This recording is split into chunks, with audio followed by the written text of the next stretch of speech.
The T20 series is going to my last series for Bangladesh cricket, and I like to thank to my BCB, my teammates and coaching staff, and all the supporting fans. Those have been really supporting and praying for me. মাশরাফির কথাটা প্রথমে অনেকেই বুঝতে পারেননি, আর যারা বুঝেছেন তারা যেন আকাশ থেকে পড়েছেন। এ কি বললেন ম্যাশ? টি-20তে আর দেখা যাবে না টাইগার দলপতিকে? পা দুটো বেইমানি করলেও ঘাড়ের রক্তটা পাকা করে চ্যালেঞ্জ করব। শত প্রতিবন্ধকতা পেছনে ফেলে মাথা উঁচু করে এগিয়ে গেছেন আজীবন লড়াকু মাশরাফি বিন মুর্তজা। পথ হারিয়ে দিশেহারা দলের অন্যান্য সদস্যরা অনুপ্রেরণা খুঁজেছেন তার কাছ থেকে। আর তাঁরই বিদায়ের ঘোষণা এলো কিনা বিদেশ থেকে? শেরে বাংলার সবুজ গালিচায় ভক্তদের আবেগ ভালোবাসায় যার বিদায় নেয়ার কথা, তার অবসরের কথা শুনতে হলো টিভির পর্দায়। ক্যাপ্টেন্সি মুখের কথা নয়, টিমকে লিড করতে প্রয়োজন 100%-এর চেয়ে বেশি ডেডিকেশন।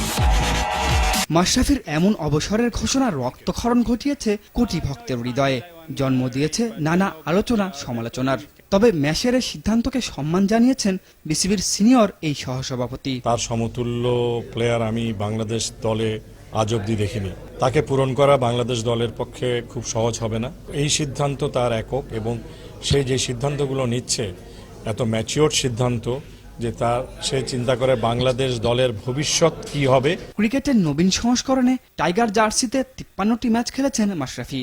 এর মধ্যে 27টিতে নেতৃত্ব দিয়ে 9টিতে জয় পেয়েছেন নড়াইল এক্সপ্রেস। তার অবসরের সিদ্ধান্তে 3 ফরম্যাটে বিশেষজ্ঞ দল গড়তে বিসিবির পরিকল্পনা ত্বরান্বিত হবে বলে মনে করেন মাহবুব আনাম। টি-20 বিশ্বকাপ আজ থেকে প্রায় 3-4 বছর দূরে রয়েছে, সেখানে অন্য কাউকে জায়গা করে দেওয়ার জন্যই সে সরে গেছে। এরকম মহৎ উদ্দেশ্য নিয়ে জাতীয় দলের পক্ষে আমি অন্য কাউকে করতে দেখিনি। একদম সম্পূর্ণ আলাদা দল কিন্তু করা কোনো সময় সম্ভব হবে না। হয়তো 3-4টা প্লেয়ার ডিফারেন্স হতে পারে। বিসিবির পরের সভায় টি-20-র নতুন অধিনায়ক ঠিক হতে পারে, কিন্তু তাতে ম্যাশের শূন্যস্থান পূরণ হবে কতটুকু?